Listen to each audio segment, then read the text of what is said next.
뉴스의 깊이를 더하는 시간입니다. 뉴스 더하기 김현수입니다. 네, 앞서도 전해드렸듯이 최근 중국에서 코로나19 확진자가 폭증하면서 우리나라에서도 그 영향이 우려되는 상황입니다. 이런 가운데 우리나라에서 기존 변이보다 면역 회피 능력이 강한 것으로 알려진 XBB 1.5 변이까지 검출되면서 긴장감을 더하고 있는데요.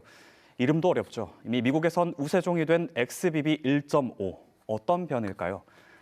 알파, 베타, 감마, 델타, 오미크론, 그리고 BA, BF, XBB까지 여기에 BA5다, BA2다 이렇게 숫자까지 붙으면서 코로나19 변이를 부르는 너무 많은 이름에 혼란스러운 분들도 계실 겁니다. 앞서 언급한 변이를 보면 그리스 알파벳과 영문 알파벳으로 나눠지죠. 세계보건기구 WHO는 지난 2001년부터 우려되는 바이러스 변이에 그리스 알파벳을 붙였습니다. 단순해서 사람들이 기억하기 쉽다는 이유였는데요. 그래서 코로나19에서 그리스 알파벳으로 시작하는 변이는 기존 변이와 그 특성이 현저하게 달라서 사람들의 빠른 인식이 필요할 때 사용합니다. 그리고 영문 알파벳으로 된 변이는 이중 오미크론 변이의 하위 변이들입니다.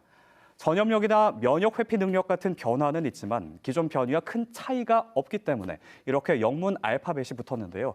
XBB 1.5도 마찬가지입니다. XBB 변이 같은 경우에는 오미크론 변이의 하위 변이로 여겨질 정도로 아직까지는 변이의 정도가 크진 않고 미국의 임상가의 증언이나 아니면 미국의 입원자의 추이를 봤을 때에는 중증화율 자체에는 큰 변화가 없을 것이라고 보고 있습니다. 아직까지 우리나라에서 우세종은 BA5 변인데요. XBB 1.5가 전파력이 더 강하긴 하지만 기존의 방역 기조를 바꿀 정도는 아니라는 게 전문가들의 분석입니다. 전파력이 높아지고 백신 효과가 떨어지는 건 새로운 변이가 등장할 때마다 그래왔고 이번에도 크게 다르지 않다는 겁니다.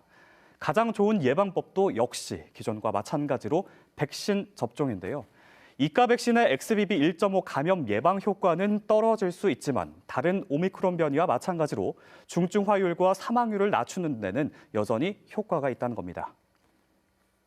감염을 통해서 면역을 획득하는 방법도 있지만 그것은 고위험군에겐 매우 위험한 일일 수도 있고 그다음에 여러 가지 합병증이 발생할 가능성이 있거든요. 그래서 피해를 줄이기 위해서는 백신 접종을 통해서 면역을 어느 정도는 높여둘 필요가 있다고 생각합니다. 이렇게 긴장의 끈이 다시 팽팽해지는 상황 속 안전을 책임져야 할 질병청의 시스템에 오류가 생기기도 했는데요. 지난 2일과 3일 이틀 동안 각 지자체에서 중국발 입국 확진자 명단이 확인되지 않아 관리에 구멍이 생긴 겁니다. 질병청은 뒤늦게 다른 방법으로 지자체에 확진자 명단을 전달하면서 문제를 수습했는데요. 빠르게 진화하는 바이러스, 그만큼 우리도 순발력 있게 대응할 수 있는 준비가 항상 돼 있어야겠습니다. 지금까지 뉴스 더하기였습니다.